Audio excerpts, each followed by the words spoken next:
चलिए, good morning everyone. तो बेटा आज ध्यान से सुनिएगा। आज हमारा जो टॉपिक है, right, topic number 3 will start today. इससे पहले बेटा हमने काफी कुछ पढ़ लिया था फॉरेन ट्रेड के बारे में उसका मीनिंग, उसके ऑब्जर्वेशंस एंड इंडिपेंडेंस इंडिया में किस तरीके की सिचुएशन थी बेटा, कैसा हमें एक फॉरेन ट्रेड की सिचुएशन मिली थी, वो हम ऑलरेडी डिस्कस कर चुके हैं बेटा प्रीवियस क्लास में। तो आज की हमारी क्लास है बेटा, again it's very important class. और इसके बाद बेटा एक और लेक्चर होगा इसका, फिर ये चैप्टर ही खत्म हो जाएगा, छोटा सा चैप्टर है। तो आज जो मुझे कराना है बेसिकली वो कराना है India's foreign trade, India's foreign trade after independence, after independence. यानी कि बेटा आजादी के बाद, यानी कि आफ्टर इंडिपेंडेंस हमारा जो फॉरेन ट्रेड था उसकी सिचुएशन क्या रही। अब जरा ध्यान से सुनिएगा। 15 अगस्त 1947 में भारत आजाद हुआ। ऑन द कॉन्ट्ररी हमने बेटा अपना जो इकोनॉमिक प्लान शुरू किया था वो 1951 से शुरू किया था। आजादी के ईयर में बेटा हमने कुछ कॉन्स्टिट्यूशन ऑफ इंडिया को बनाने में टाइम लग गया था बेटा, right. Then will start a first 5 year plan. हमारा जो फर्स्ट 5 ईयर प्लान शुरू हुआ बेटा वो हुआ था 1951 में। अब बिल्कुल ध्यान से सुनिएगा, यहाँ पर बेटा हमने कुछ फॉरेन ट्रेड पॉलिसीज बनाई। Foreign trade policy, foreign trade policy बेटा हर 5 साल में चेंज होती है। एवरी 5 ईयर में बेटा जब नई गवर्नमेंट आती है तो वो अपनी फॉरेन ट्रेड पॉलिसी बनाती है कि किस तरीके से बेटा हमें विदेशी देशों के साथ संबंध बनाने हैं और किस तरह से ट्रेड को एग्जीक्यूट करना है। तो ये सारी सिचुएशन बेटा हमारी तय होती है फॉरेन ट्रेड पॉलिसीज में। कहाँ तय होती है बेटा? फॉरेन ट्रेड पॉलिसी में। तो जब हमने इतने सारे इनिशिएटिव लेना शुरू किया तो एक काफी चेंज आया बेटा, you can say the record changes in our foreign trade, right. Bharat का जो विदेशी व्यापार था बेटा, फॉरेन ट्रेड था, उसमें काफी चेंजेस आए आफ्टर इंडिपेंडेंस, राइट। क्यों? क्योंकि हमने सर फॉरेन ट्रेड पॉलिसीज बनाना शुरू किया। और फॉरेन ट्रेड पॉलिसी का जो बेसिक टेन्योर होता है बेटा वो 5 ईयर होता है। हर 5 साल में बेटा फॉरेन ट्रेड पॉलिसी चेंज होती रहती है, राइट। इसके रिगार्डिंग बहुत सारी सिचुएशंस हैं जो आज हम डिस्कस करने वाले हैं। एक्चुअली इसमें मेन क्या क्या पॉइंट्स होते हैं वो इंपॉर्टेंट है।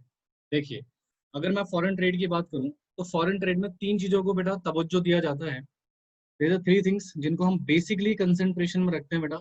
सबसे पहला आता है volume of the foreign trade, ठीक है। दूसरा the most important direction, direction भी बहुत इंपॉर्टेंट है बेटा। और तीसरा है हमारे पास कंपोजिशन। ये 3 टॉपिक बेटा आज हम डिस्कस करने वाले हैं। वॉल्यूम, राइट, डायरेक्शन और कंपोजिशन। अगर मैं ऑन द बेसिक नोट पे अगर बात करूं बेटा, तो बेसिक नोट का सिचुएशन क्या है? वॉल्यूम का मतलब होता है सर इंपोर्ट और एक्सपोर्ट का जो टोटल वैल्यू है वो कितना है। तो हम पढ़ेंगे बेटा 1951 से लेकर आज तक हमारा फॉरेन ट्रेड जो इंपोर्ट एक्सपोर्ट है वो कितना वैल्यू का हुआ है, राइट। उसमें कितने इंक्रीजमेंट आए हैं वगैरह वगैरह वॉल्यूम में, ठीक है। डायरेक्शन में हम पढ़ेंगे कि हमारा फॉरेन ट्रेड पार्टनर कौन है, फॉरेन ट्रेड पार्टनर्स कौन कौन है, यानी कि कौन कौन से देश है बेटा जिनके साथ बेसिकली हम फॉरेन ट्रेड करते हैं। अगर आपको प्रीवियस क्लास याद है बेटा, तो याद है मैंने वहां पर डायरेक्शन में सिर्फ एक कंट्री का नाम लिया था, दैट इज ब्रिटेन। क्योंकि ब्रिटिश सरकार की बेटा पॉलिसीज के अकॉर्डिंग बेटा जो मैक्सिमम ट्रेड भारत उस टाइम पे करता था ब्रिटिश इंडिया के टाइम पे, वो कहाँ होती थी बेटा? ब्रिटेन में। तो इसलिए वहां पर डायरेक्शन मोस्टली किसके साथ थे बेटा? ब्रिटेन के साथ थे। पर जब हम इंडिपेंडेंट हुए, आजाद हुए, तो भारत ने बेटा अपनी डायरेक्शन चेंज करी, राइट। और भी बहुत सारे देशों के साथ बेटा व्यापार करना शुरू किया। और कंपोजिशन में बेसिकली आता है वो आइटम जिनको हम एक्सपोर्ट या इंपोर्ट करते हैं, या जिनका एक्सपोर्ट हमने बंद किया, या जिनका एक्सपोर्ट हमने बढ़ाया, या जिनका इंपोर्ट हमने बंद किया, या जिनका इंपोर्ट हमने बढ़ाया। तो ये सारी चीजें बेटा हम कंपोजिशन में डिस्कस करेंगे। तो बेसिकली आज की क्लास में बेटा हम देखने वाले हैं कि सर जो हमने 1951 से फॉरेन ट्रेड पॉलिसीज को बनाना शुरू किया, स्टैब्लिश करना शुरू किया, उसके बाद जो हमारी फॉरेन ट्रेड की हिस्टोरिकल चेंज आए, उन चेंज में बेटा किस तरीके का एग्जीक्यूशन था, वो सारी चीजें बेटा आज हमें डिस्कस करनी है। जैसे उसका वॉल्यूम क्या था, जैसे डायरेक्शन, किन किन देशों के साथ बेटा हमारा पार्टनरशिप है, ठीक है, हमारा कंपोजिशन सिस्टम क्या रहा। तो ये सारी चीजें बेटा आज हम डिस्कस करने वाले हैं, ठीक है जी। तो अभी मैंने आपको कुछ पढ़ाया नहीं है, मैं आपको सिर्फ ये समझा रहा हूँ कि हम आने वाली क्लास, आने वाली सिचुएशंस में क्या क्या डिस्कस करने वाले हैं। तो इसको प्लीज आप फटाफट से नोट कर लीजिए या इसका स्क्रीनशॉट ले लीजिए बेटा, जो भी करना है जल्दी करो। और ये समझ में आज आ गया ये भी मुझे बता दीजिए please.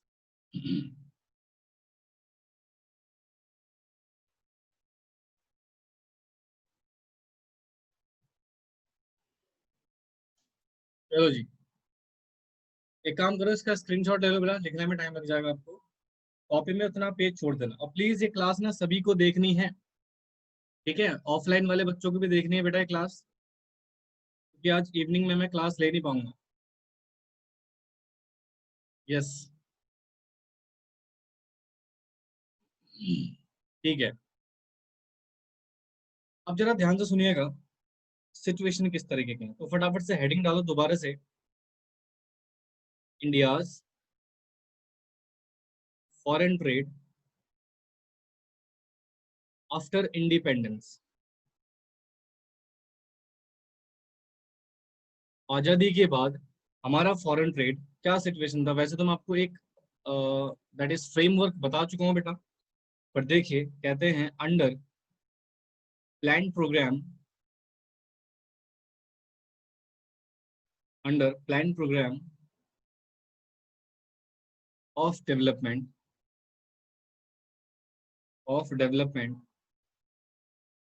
India's foreign trade, Bharat का विदेशी व्यापार बेटा, foreign trade recorded on noticeable change. मैंने आपसे बोला था ना, काफी रिकॉर्डेड नोटिसेबल चेंज आए थे बेटा, राइट? तो इसके कुछ ऑब्जर्वेशन हम डिस्कस करेंगे। डिस्क्रिप्शन, डिस्क्रिप्शन में बेटा मैं तीन चीजें आपको पढ़ाऊंगा। Volume of foreign trade, foreign trade का वॉल्यूम हम डिस्कस करेंगे। मे बी आज की क्लास थोड़ा लंबी भी रहे बेटा, ठीक है? दूसरा हम पढ़ेंगे बेटा कंपोजिशन या डायरेक्शन, डायरेक्शन लिख लो सेकंड में, direction of foreign trade, foreign trade का direction.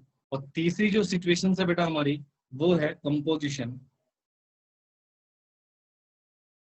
Composition of foreign trade. ठीक है जी, तो ये तीन सिचुएशंस है बेटा जो हमें डिस्कस करनी है, तो बिल्कुल आप ध्यान से कंसंट्रेशन से सुनिएगा। पहला वॉल्यूम ऑफ फॉरेन ट्रेड, दूसरा डायरेक्शन ऑफ फॉरेन ट्रेड, तीसरा कंपोजिशन ऑफ फॉरेन ट्रेड। तो इन चीजों को बेटा हमें डिटेल में डिस्क्रिप्शन में इसको डिस्कस करना है, राइट? कि किस तरह से हमारे इंपोर्ट एक्सपोर्ट में चेंजेस आए। इसको नोट कीजिए बेटा फटाफट से, ये मैं आपको ऑलरेडी कॉन्सेप्ट में समझा चुका हूँ कि ये सिचुएशन क्या है। Note it down fast.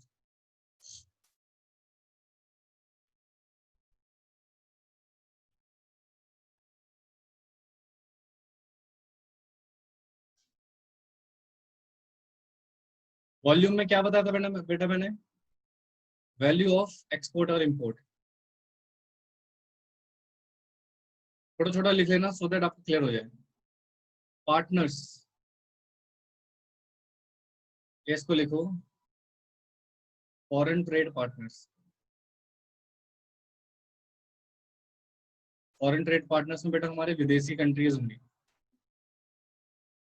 Noticeable है बेटा, नोटिसेबल चेंज।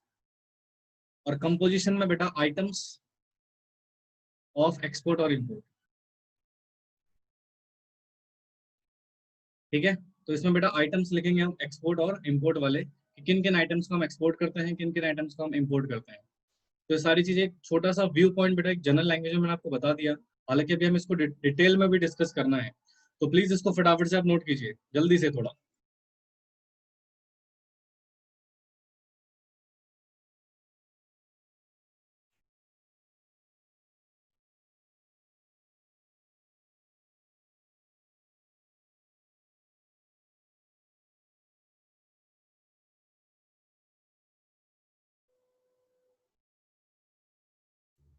बेटा प्लीज जो बच्चा यूट्यूब से क्लास लेगा, रिकॉर्डिंग क्लासेस लेगा, अब प्रॉपर तरीके से इसको देख लेना, क्योंकि मैं नेक्स्ट क्लास जब ऑफलाइन क्लास दूंगा तो उसमें बेटा मैं पूरा का पूरा इसके आगे वाला सिचुएशन समझाऊंगा, आपको ये नहीं समझाऊंगा ये वाला चैप्टर, ठीक है ना? यानी कि जहाँ पर ये चैप्टर हमारा खत्म हो जाएगा, आज का टॉपिक जहां पर खत्म होगा उससे हम कंटिन्यू करेंगे बेटा अपनी क्लासेस में। कर लिया बेटा नोट ये? हाँ जी, everyone.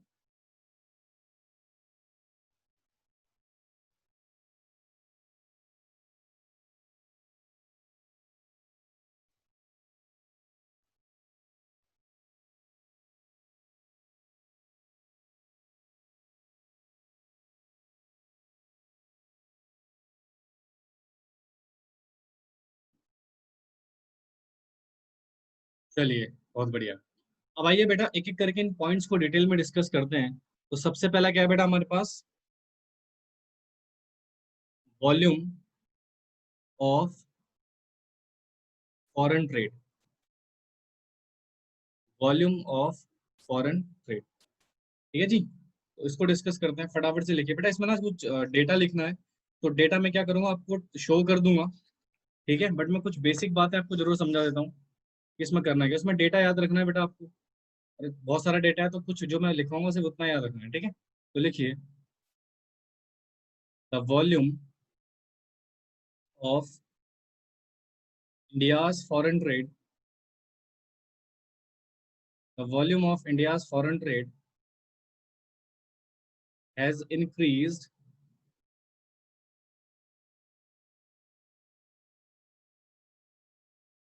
considerably under 5-year plans.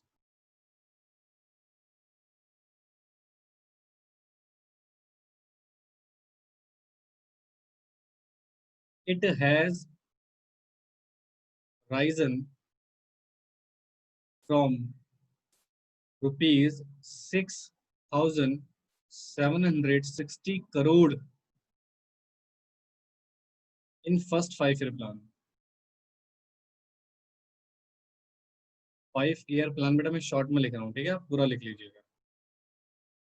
To 2,21,000, sorry,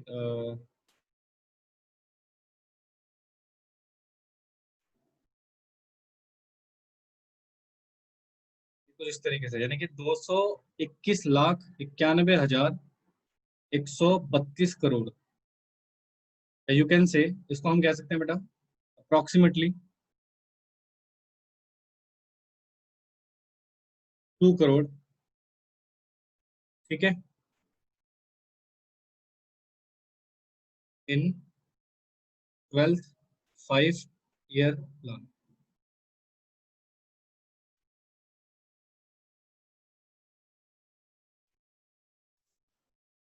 note point, कहते हैं ड्यूरिंग दिस पीरियड।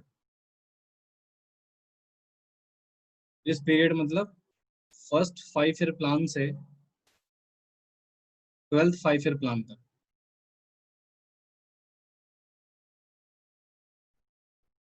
हमारा import Ryzen by this times and export Ryzen bye 3,282 times.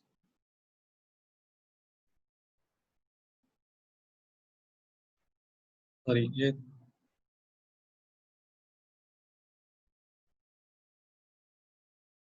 2,895 है बेटा।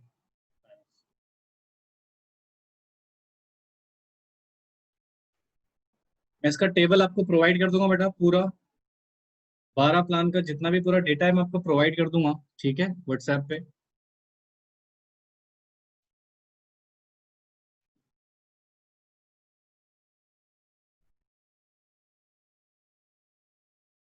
चलिए नोट कीजिए इसको फटाफट से, फिर समझाता हूँ बेटा इसको।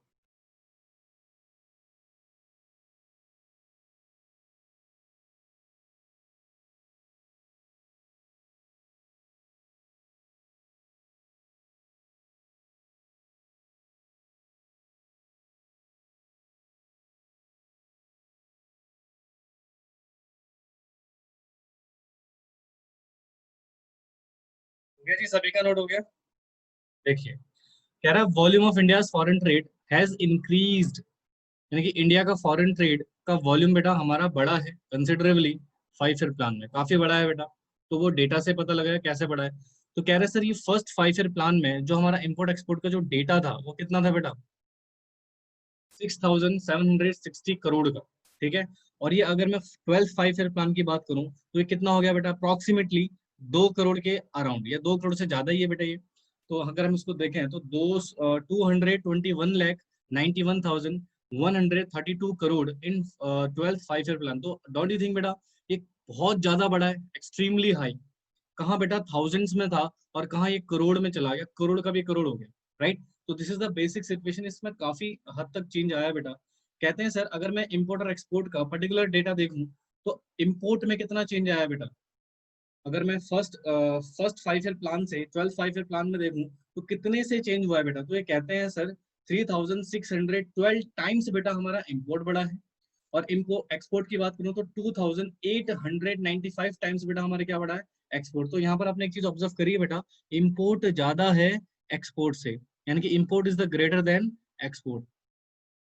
ठीक है, इसका मतलब ये डेफिसिट की सिचुएशन रही है बेटा। अभी तक की सिचुएशन में क्या रहा बेटा हमारा, डेफिसिट की सिचुएशन रही है। इंपोर्ट ज्यादा टाइम्स बढ़ा है बेटा, एक्सपोर्ट उतने टाइम्स नहीं बढ़ा। जब बेटा लास्ट क्लास में मैंने आपको सिचुएशन बताई थी इस चीज की, तो मैंने वहां पर भी आपको डिटेल में समझाया था बेटा कि किस तरीके से हमारा इंपोर्ट बढ़ा है एक्सपोर्ट से ज्यादा। ठीक है, तो ये डेटा है बेटा कुछ जो आपको याद रखना है। ठीक है, बाकी डिटेल वाला डेटा मैं आपको प्रोवाइड कर दूंगा, क्योंकि बेटा अभी उसको लिखवा के कोई फायदा नहीं है, वो आपको सिर्फ एक बार देख लेना, उसको रीड कर लेना।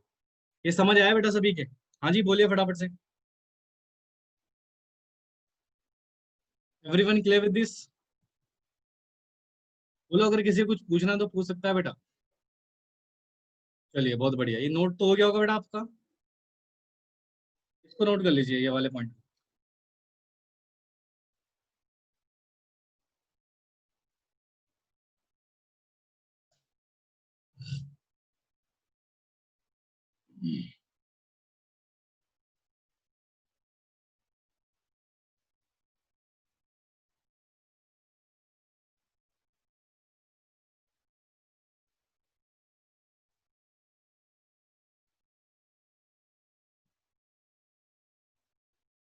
चलिए अब आइए बेटा, ये तो हमारा हुआ volume, and I hope so. Very good. चलिए तो अब हम पढ़ते हैं बेटा composition, composition of foreign trade. ये बड़ा इंटरेस्टिंग पॉइंट है बेटा, इसको ध्यान से सुनिएगा। डायरेक्शन को थोड़ी देर में डिस्कस करते हैं, पहले इसको कंपोजिशन को डिस्कस कर लेते हैं। चलिए अब देखिएगा ध्यान से, बिल्कुल कंसेंट्रेशन से।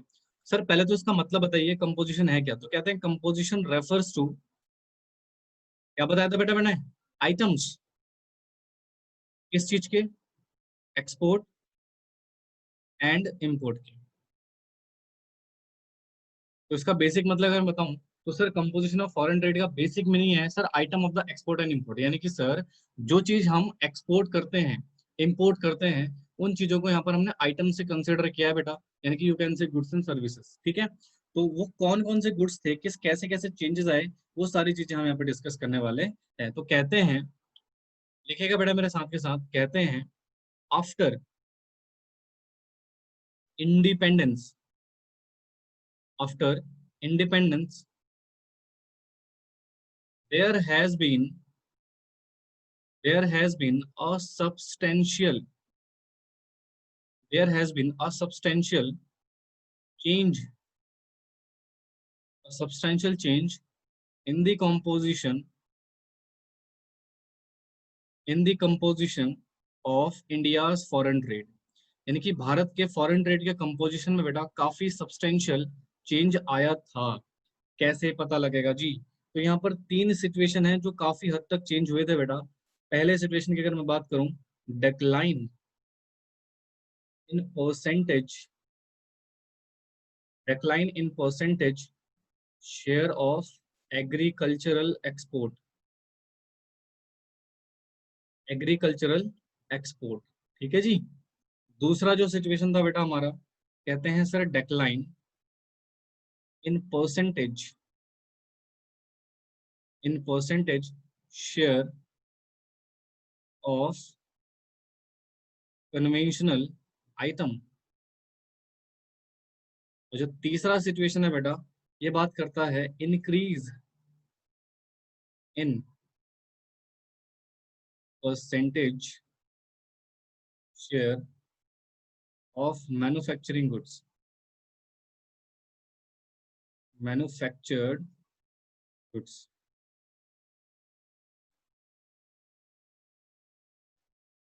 देखिए तीन सिचुएशन है यहाँ पे, बिल्कुल ध्यान से कंसंट्रेट सुनिएगा। पहला, सर डेक्लाइन हुआ किसमें बेटा, एग्रीकल्चर एक्सपोर्ट में, जैसा होना ही था बेटा, क्योंकि हमें नेचुरल गुड्स रॉ मटेरियल को बेटा एक्सपोर्ट करना, वैसे ही बंद करना था बेटा, वो हमने किया।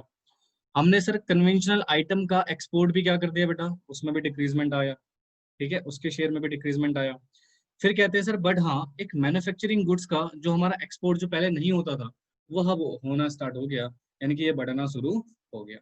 अब सर इन तीनों के बिना अपने लॉजिक हैं, क्यों हमने एग्रीकल्चर सेक्टर का जो एक्सपोर्ट था वो कम कर दिया, कन्वेंशनल आइटम का एक्सपोर्ट कम कर दिया, और मैन्युफैक्चरिंग को हमने कैसे बढ़ाया, इसके भी अपने अपने रीजन है बेटा। ठीक है, तो पहले आप इसको नोट कीजिए, फिर एक एक करके बेटा इस पॉइंट को हम डिटेल में डिस्कस करते हैं। आई थिंक ये समझ में आ गया होगा बेटा, क्योंकि इसमें समझने लायक कुछ खास पॉइंट है नहीं, एक सिंपल सा पॉइंट है जो आपके सामने रखा गया। तो बस इतना याद रखना, एग्रीकल्चर का शेयर कम हुआ था, कन्वेंशनल आइटम का शेयर कम हुआ था, मैन्युफैक्चरिंग गुड्स का शेयर क्या हुआ था बेटा, हमारा बढ़ा था एक्सपोर्ट के रिगार्डिंग। फटाफट से इसको नोट कीजिए, फिर इसके बारे में लिखते हैं बेटा।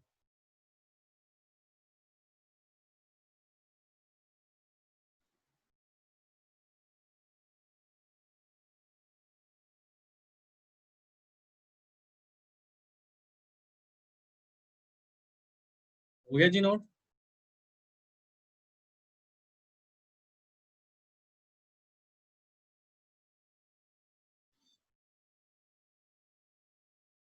बस तुम बड़े फास्ट फास्ट लिख रहे हो, क्या बात है, वेरी गुड। तो बड़े आगे बढ़े, अब एक एक करके इन पॉइंट्स को बेटा डिटेल में डिस्कस करते हैं। तो सबसे पहले आप लिखिए decline, decline in percentage share of agriculture, agricultural export. Specifically क्या लिखा बेटा, एक्सपोर्ट। ठीक है, चलिए लिखिए इसके बारे में। कहते हैं there has been significant decline, significant decline, significant decline आया, इसका कारण क्या था, इसके फैक्ट्स क्या थे। It happened going to the facts. Sir इसके तीन सिचुएशन, एक्चुअली दो सिचुएशन है। India started using its farm product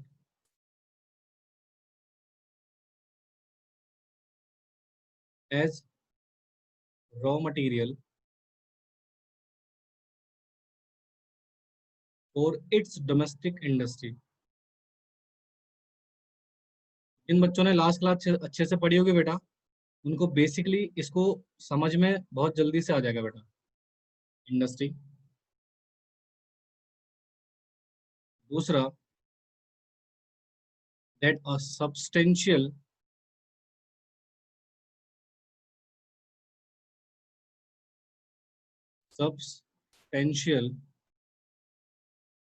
rise in India's population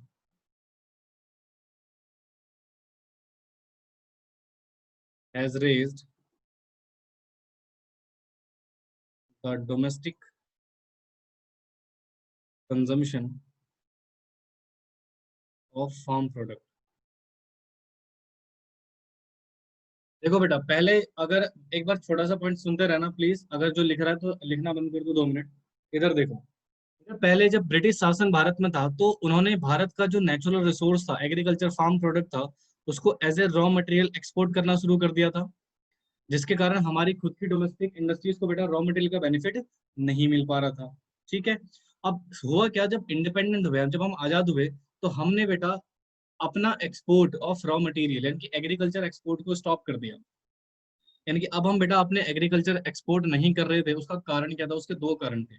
एक तो इंडिया ने बेटा अपने उस फार्म प्रोडक्ट को, जो नेचुरल प्रोडक्ट था बेटा हमारा, उसको हमने as a raw material use करना शुरू किया बेटा। कहाँ पे? अपनी डोमेस्टिक इंडस्ट्री में। जो एक्सपोर्ट हो रहा था बेटा उसको बंद करके हमने क्या करा बेटा, अब उसको एज ए रॉ मटेरियल अपनी ही इंडस्ट्री में बेटा उसका हम यूज करना स्टार्ट कर दिए। दूसरा, सब्सटेंशियल राइज, इंडिया की पॉपुलेशन बढ़ने लगी बेटा। और जब इंडिया की पॉपुलेशन बढ़ेगी भाई साहब, तो फार्म प्रोडक्ट का कंजम्पशन भी तो बढ़ेगा। हाँ जी, तो ये दो मेजर कारण थे बेटा एग्रीकल्चर एक्सपोर्ट को कम करने का। पहला कारण था बेटा, जो इंडिया का फार्म प्रोडक्ट था बेटा वो as a raw material Indian domestic industries में यूज होने लगा। और दूसरा, इंडिया की पॉपुलेशन बढ़ने के कारण बेटा फार्म प्रोडक्ट का जो कंजम्पशन लेवल था वो भी डोमेस्टिकली क्या हो गया, काफी बढ़ गया। तो इन दोनों के बढ़ने की वजह से बेसिकली बेटा क्या हुआ, हमने अपने एक्सपोर्ट ऑफ एग्रीकल्चर प्रोडक्ट को स्टॉप कर दिया, डिक्लाइन कर दिया, रिड्यूस कर दिया। तो these are the basic major reason जिसकी वजह से बेटा हमारा जो एग्रीकल्चर शेयर था बेटा वो क्या हो गया, डिक्लाइन हो गया। समझ आया? हाँ जी बोलो फटाफट से, क्लियर हुआ ये?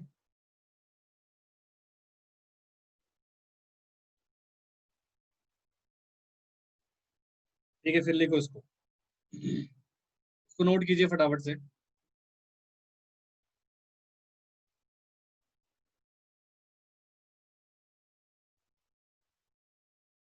सभी के समझ में आ रहा है?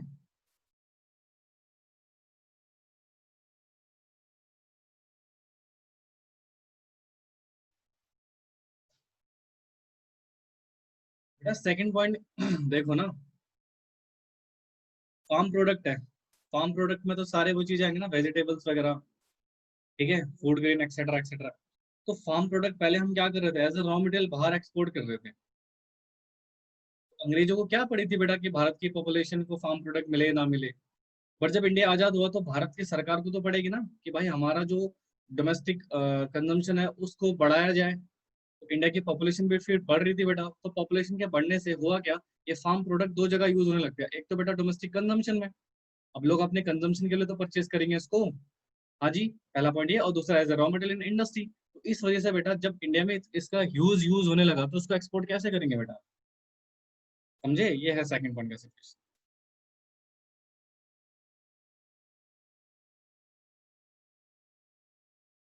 समझ आया जी? ठीक है। अब आइए बेटा नेक्स्ट पॉइंट पे, यानी कि इसका सेकंड पॉइंट कि सर कन्वेंशनल आइटम का एक्सपोर्ट हमने क्यों कम किया। तो लिखो, decline in percentage, percentage share. अच्छा, किसी बच्चे को पता है कन्वेंशनल आइटम क्या होते हैं? एनीवन? किसी को पता है बेटा कन्वेंशनल आइटम का मतलब क्या होता है?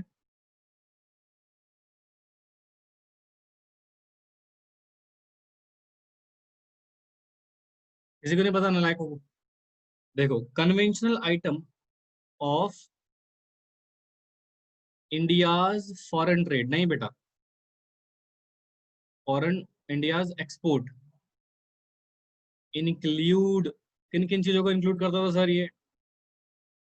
जूट, सुना आपने जूट, जिससे रस्सी वगैरह बनती है बेटा।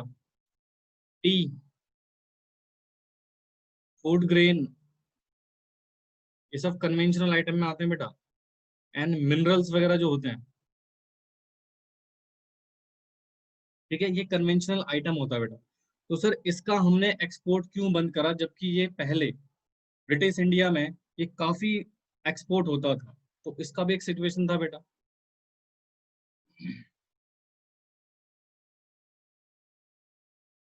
कहते हैं प्लान प्रोग्राम या plan development programme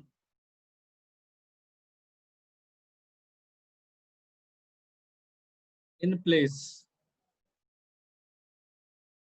domestic demand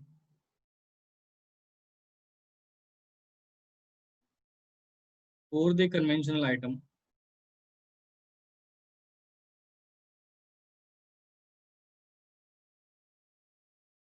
conventional item has rise in. So accordingly,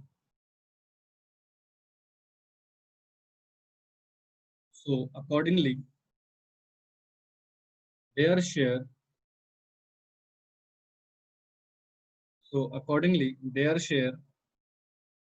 in total export has fallen. बेटा इसका भी एक ही कारण बताया कि इसका जो डोमेस्टिक डिमांड थी बेटा वो बहुत बढ़ने लग गई, यानी कि वही दो कारण, डोमेस्टिक डिमांड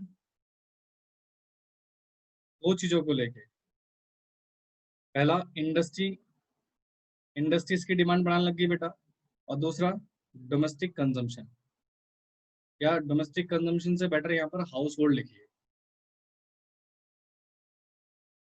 तो इसके भी दो कारण थे बेटा, पहला तो इंडस्ट्री ने इसकी डिमांड बढ़ा दी एज ए रॉ मटेरियल। बेटा मुझे बताओ ना, ऐसा कोई प्रोडक्ट है जो रॉ मटेरियल नहीं बन सकता? जूट रॉ मटेरियल यूज हो सकता है, टी रॉ मटेरियल यूज हो सकता है, फूड ग्रेन भी रॉ मटेरियल यूज हो सकते हैं बेटा, और मिनरल्स भी आपके रॉ मटेरियल यूज हो सकते हैं। तो इंडस्ट्री ने इनकी डिमांड बढ़ा दी बेटा एज ए रॉ मटेरियल के लिए। दूसरा, हाउस होल्ड भी इसका कंजम्पशन बढ़ाने लग गया, हाउस होल्ड का भी इसका कंजम्पशन क्या होने लग गया बेटा, बढ़ने लग गया। तो जब फॉरेन डोमेस्टिक डिमांड ही इसकी बढ़ने लग गई, राइज होने लग गई बेटा, तो हम क्यों इसको एक्सपोर्ट करते? तो हमने इसका एक्सपोर्ट क्या कर दिया बेटा, डिक्लाइन कर दिया, रिड्यूस कर दिया, ताकि बेटा डोमेस्टिक इंडस्ट्रीज में यूज होके, डोमेस्टिक कंजम्पशन में यूज होके बेटा पहले हमारी जरूरतों को पूरा करे, उसके बाद हम इसको एक्सपोर्ट करेंगे। ठीक है जी, समझ आया? तो देखो यही लिखा हुआ है इसमें, एक बार रीड कर लेते हैं इसको। कहते हैं India's export include jute, T, food grain, minerals etcetera. कहते हैं प्लान डेवलप प्रोग्राम इस प्लेस हुआ, और domestic demand for the conventional item, जो कन्वेंशनल आइटम थी बेटा उनकी डोमेस्टिक डिमांड क्या होगी बेटा, बढ़ने लग गई, जिसके कारण हमें इसका शेयर बेटा क्या करना पड़ा बेटा, एक्सपोर्ट का फॉल करना पड़ा, रिड्यूस करना पड़ा। तो इसको भी बना लीजिएगा प्लीज एक नोट पॉइंट में, ताकि आपको क्रक्स पॉइंट भी क्लियर हो जाए इसका। समझ आया नालायको?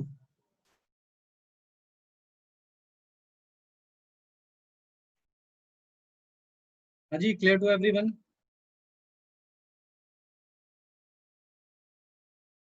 तो बहुत बढ़िया, इसको नोट करो,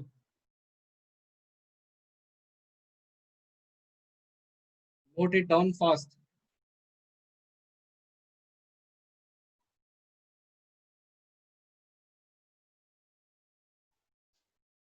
लिख भी लिया? बढ़िया यार, आज तुम लोग कुछ ज्यादा स्पीड में नहीं लिख रहे हो, शाबाश।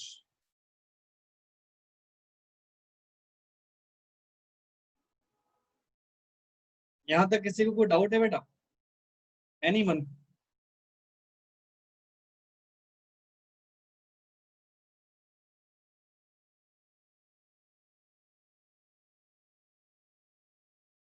अच्छा, इस चीज से एक चीज, ये जो हमने अभी तक सिचुएशन पढ़ी, तो यहाँ से एक चीज समझ में आ रही है बेटा हमें? देखो क्या समझ में आ रही है, इसको जरा लिख लेना हाईलाइटेड पॉइंट में, नोट पॉइंट। देखो, it is showing, it is showing, ध्यान से सुनिएगा बेटा, it is showing a significant sign of structural transformation,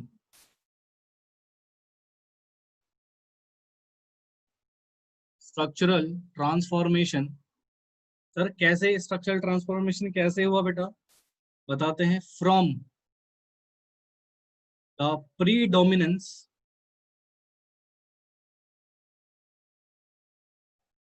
predominance of primary sector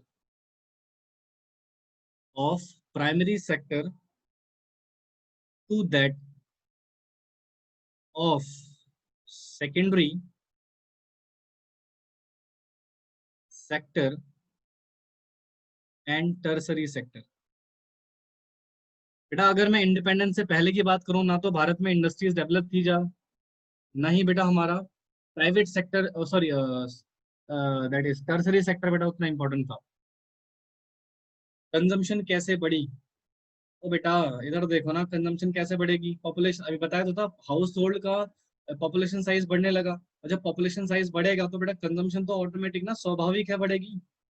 consumption कैसे नहीं बढ़ेगी, ऑब्वियस ही बात है ना। एक बात बताइए, क्या टी का यूज कंजम्पशन नहीं, हाउस होल्ड नहीं करेगा? क्या फूड ग्रेन का यूज हाउस होल्ड नहीं करेगा? तो इनके लिए कंजम्पशन तो रेज होगी ना। फूड ग्रेन में बेटा बेसिकली राइस और व्हीट वगैरह आते हैं, तो इनकी डिमांड तो सबसे ज्यादा मेरे ख्याल से हाउस होल्ड ही करेगा। नालायक। अब देखो इधर क्या हुआ। It show the significant sign of structural transformation. Structural transformation क्या होता है बेटा? कि तीनों सेक्टर में चेंज आना। तो पहले इंडिया में जो प्री डोमिनेंस था किस चीज का था बेटा? वो प्राइमरी सेक्टर का। आपने देखा होगा अंग्रेजों के टाइम पे बेटा हमारा एग्रीकल्चर सेक्टर ही था जिसमें मैक्सिमम पॉपुलेशन क्या करता था बेटा? काम करता था।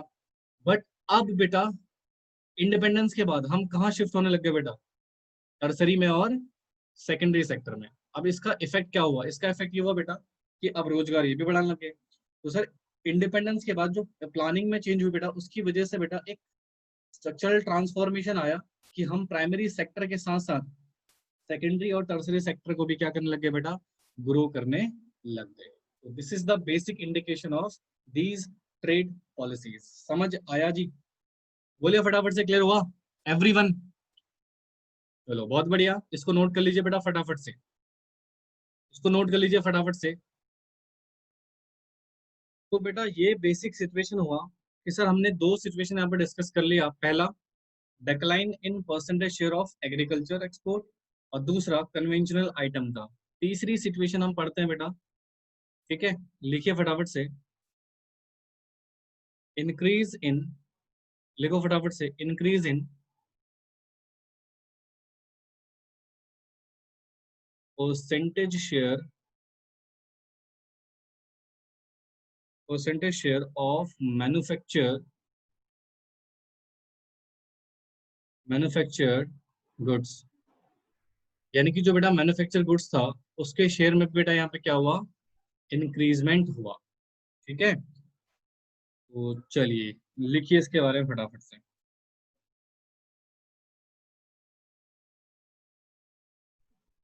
कहते हैं percentage share of manufactured goods. बेटा मैं शॉर्ट में लिख रहा हूँ, आप प्लीज पूरा लिखिएगा। Goods in total export, in total export has tended to rise, बढ़ा। जी हमने बेटा एक्सपोर्ट बढ़ा दिया, किसका? मैन्युफैक्चर गुड्स का। कहते हैं सी प्रेजेंटली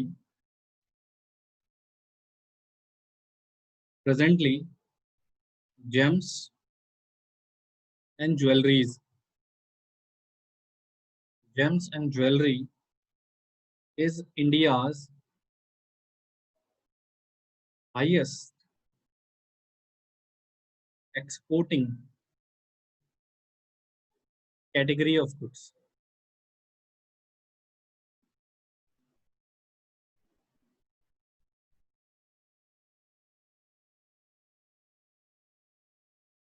लिखो बेटा।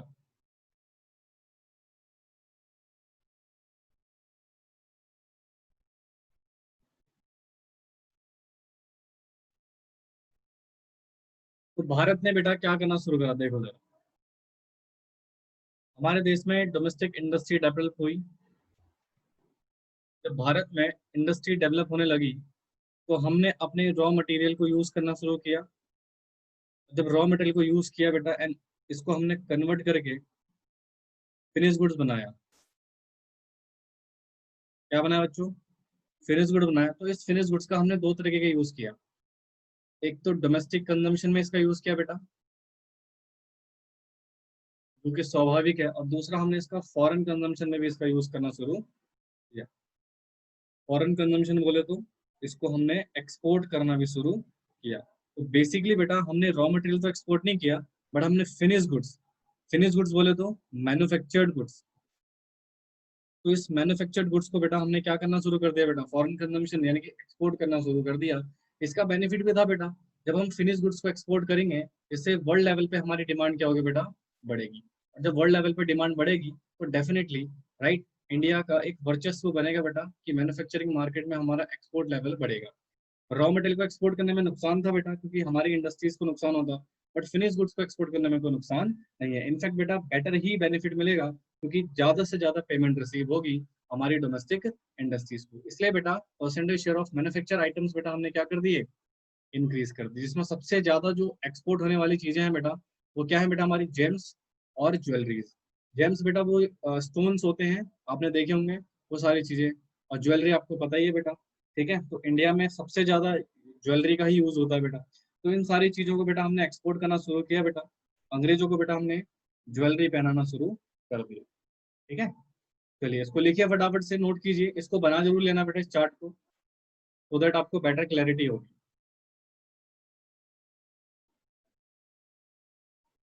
चलो इसको नोट करो फटाफट से। तो ये खत्म हुआ बेटा हमारा second, composition of foreign trade, and I hope so आपको समझ में आया होगा। लास्ट पॉइंट है बेटा हमारे पास डायरेक्शन ऑफ फॉरेन ट्रेड, उसको भी डिस्कस करते हैं, फिर क्लास ओवर हो जाएगी। ठीक है, इसको फटाफट से नोट कीजिए, इसको जल्दी से।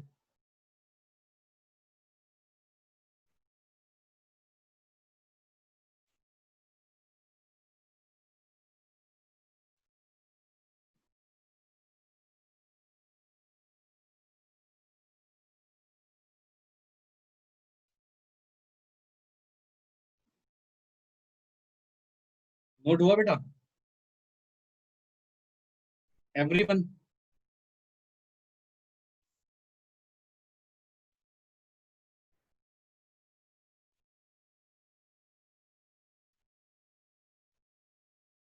सभी बच्चे बोलो प्लीज।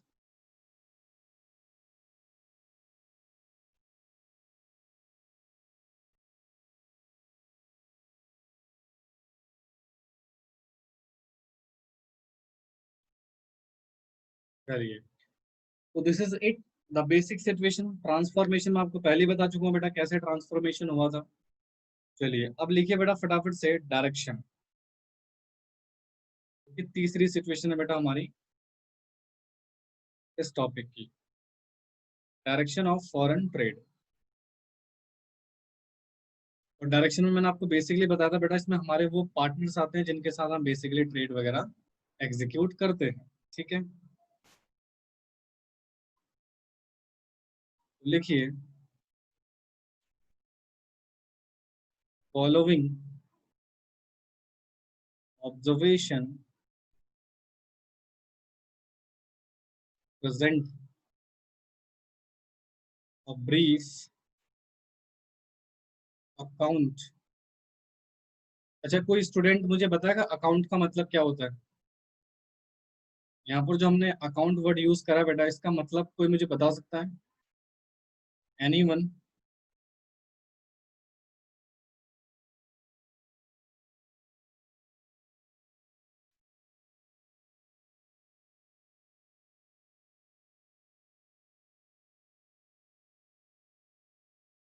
क्या हुआ ना लायको, इस अकाउंट का मतलब क्या है?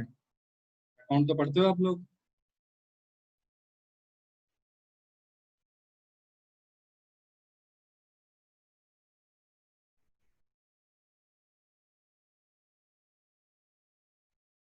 अकाउंट का मतलब होता है बेटा रिकॉर्ड, लाइक। चलो लिखो, क्या अकाउंट पढ़ते हो तुम लोग यार? सिंस 1951। बेटा डेटा और रिकॉर्ड में फर्क नहीं है। डेटा क्या होता है? डेटा इज इंफॉर्मेशन, और रिकॉर्ड करने का मतलब इन डेटा को रिकॉर्ड करना, दैट इज अकाउंटिंग। आपने डेटा बोला बेटा, डेटा का मतलब क्या होता है? Information. Information is not a record बेटा, वो अकाउंट थोड़ी है। आप उस डेटा को रिकॉर्ड कर रहे हो, जैसे आप फाइनेंशियल अकाउंट बनाते हो, आप डेटा को रिकॉर्ड कर रहे होते हो, तो वो रिकॉर्डिंग प्रोसेस बेटा अकाउंटिंग है, अकाउंट है।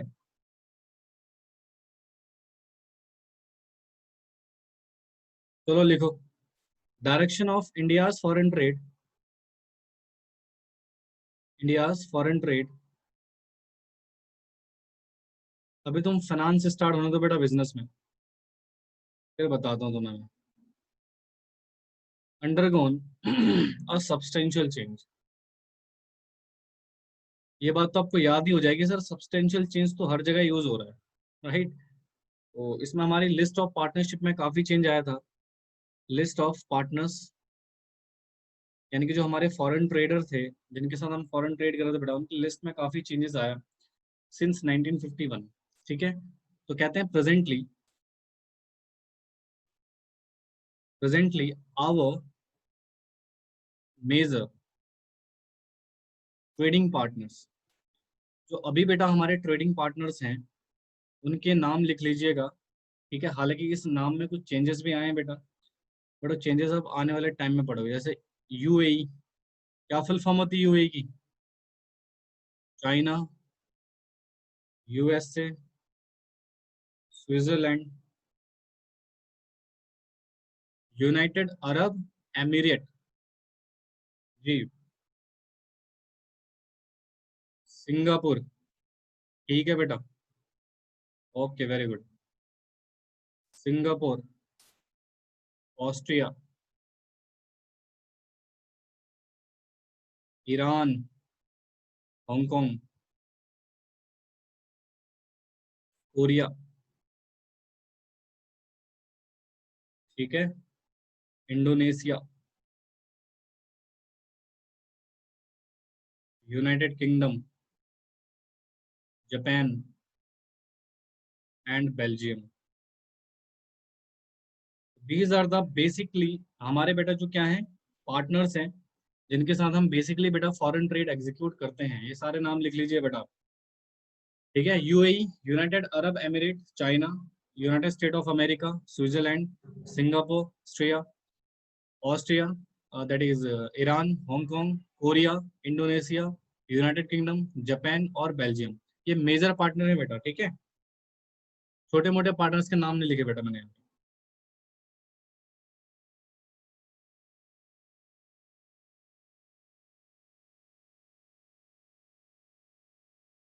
फिर एक और डेटा लिखिए इसका, ये सेकंड हो गया।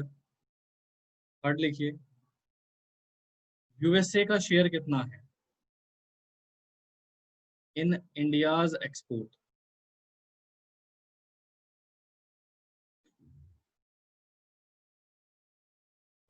ये 2016-17 में रिकॉर्ड किया गया था बेटा,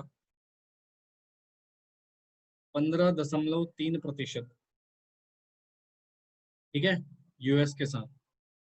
यूएई के साथ हमारा एक्सपोर्ट 11.3% रिकॉर्ड हुआ था बेटा। ठीक है, और चाइना के साथ बेटा ये आने वाले टाइम में बेटा ये एक्सपोर्ट नंबर कम हो जाएंगे। देखो एक्सपोर्ट हम कितना करते हैं चाइना को, अभी देखना इंपोर्ट का डेटा लिखूंगा आपको। ये किसका डेटा हो गया? एक्सपोर्ट का। अब देखो इंपोर्ट का, और ये इंपोर्ट का डेटा भी बेटा 2016-17 का ही है। ठीक है, तो इंपोर्ट पार्टनर्स में सबसे ज्यादा जो इंपोर्ट होता है बेटा वो चाइना से होता है, 15.9%। यूएसए से होता है बेटा हमारा 5.8%। ठीक है, और सऊदी अरेबिया से होता है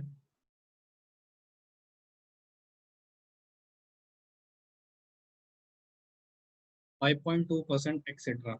और भी बहुत सारे हैं बेटा। ठीक है, तो आपने देखा ना चाइना एक्सपोर्ट कितना करता है बेटा, सिर्फ 3.7%। और देखो इंपोर्ट का कितना स्टेजेस है, 15.9%, जो कि बेटा बहुत ह्यूज था। बट हाँ अब धीरे धीरे रिड्यूस हो जाएगा बेटा, जैसे कि गवर्नमेंट का कंटेंशन आपको पता ही लग रहा है बेटा किस तरीके से चाइना को हम बॉयकॉट कर रहे हैं बेटा। तो इसलिए धीरे धीरे इसके ये इम्पोर्ट्स बेटा धीरे धीरे कम होने लग जाएंगे। ठीक है, और ऑब्वियस सी बात है एक्सपोर्ट भी कम होंगे बेटा, क्योंकि वो भी कुछ एक्शन लेगा फिर।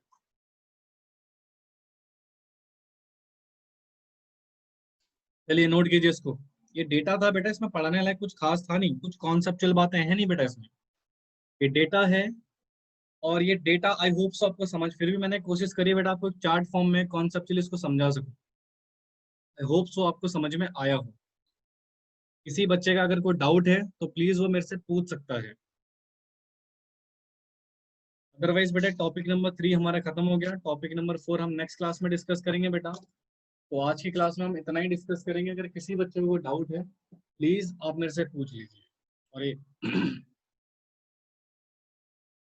ठीक है, तो आज की क्लास बेटा यहीं समाप्त होती है। ये टॉपिक हमारा खत्म हो गया। प्लीज इसको अच्छे से रिवाइज जरूर कर लीजिएगा आप।